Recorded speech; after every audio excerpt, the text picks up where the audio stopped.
Oh, Violet, mambo. Poa Kelvin, habari yako? Aisee, ni poa sana Violet. Mimi naona unazidi kupendeza mimi. Ipi siri ya mafanikio? Mbona kawaida tu? Kwamba nimependeza nini hapa? Violet. Kumbe uone kama umependeza kweli? Au ndio jiangalia kwenye kioo? Mimi najiona kawaida tu. Okay sawa. Tuachane na hayo. Vipi, nimesikia habari ya kwamba Michael ameokoka. Vipi? Habari hizi zina ukweli ndani yake au ni watu tu wanazusha kwa mtaani? Nani kameokoka? Mbona mimi sijajua hii? Basi hujaniambia. Mimi nasikia kwamba Michael ameokoka. Na hivi ninavyokuambia sio ameenda kwenye mkimbizi huko. Kama kaokoka amekuwa mtoto wa Yesu. Sijui kama sielewi. Kama umeamua kuokoka ni sawa na ninampongeza. Lakini hilo jambo hajaniambia, nitamtafuta nitaongea naye ili anielekeze vizuri. Poa. Basi mimi sina namna Violet. Mimi nikuache tu. Endelea na mishe zako, sio uko naelekea sokoni, sio unaelekea wapi. Ngoja mimi nimcheki mood hapo. Baadaye tutawasiliana tatu kwenye simu. Utaniambia kama vipi na taarifa kweli ili tuweze kuliweka sawa. Poa Kelvin, basi baadaye. Uwe na mchana mwema. Okay, asante, nashukuru sana.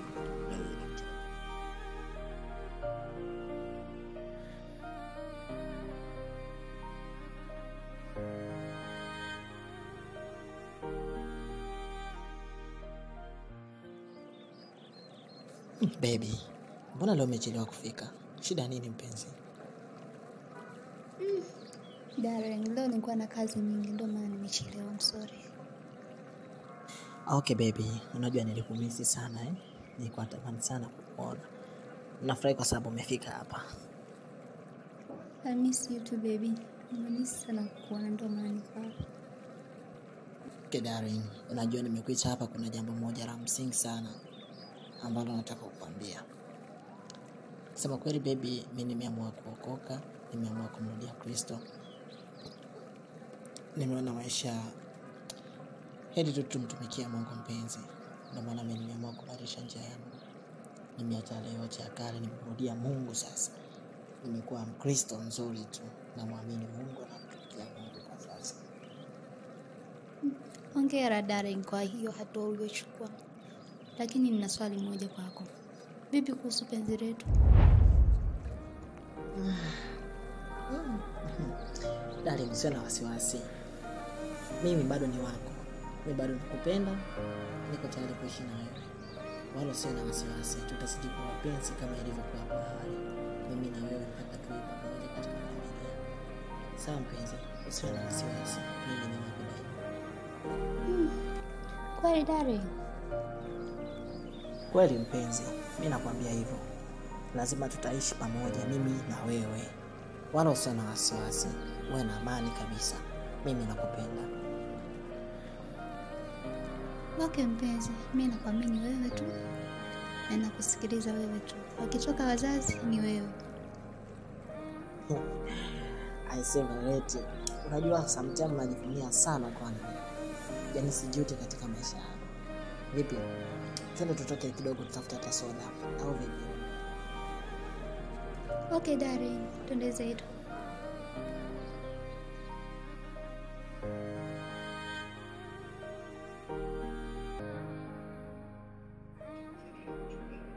Michael, hebu niambie, ulianzaje yani?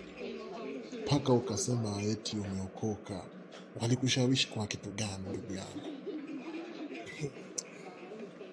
Kevin, nikwambie tu, yani masuala ya wokovu ni kitu ambacho hakielezeki kwa kweli, ila kinaaminika tu.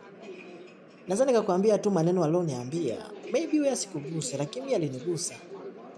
Yani naona tu ni wakati wa Bwana ulikuwa umefika, mimi kuweza kubadilika sasa kwenda upande wa pili.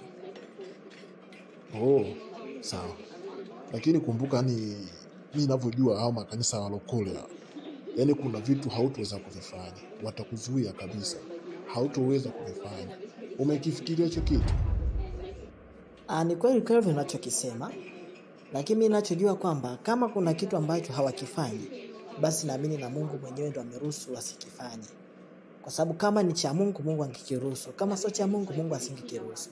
Kwa chochote ambacho sio cha Mungu, sisi hatuwezi tukakifanya. Naona wako sawa tu. Ana nazungumza vitu, nazungumza simple. Nikuulize swali. Ndio, uliza Kelvin, mimi nakusikiliza tu. Je, hao watu ambao umeenda kusali, hilo kanisa ambalo umeenda kusali, na unavyompenda Violet vile, ikatokea wamekwambia uachane na Violet, utakubali au utakataa?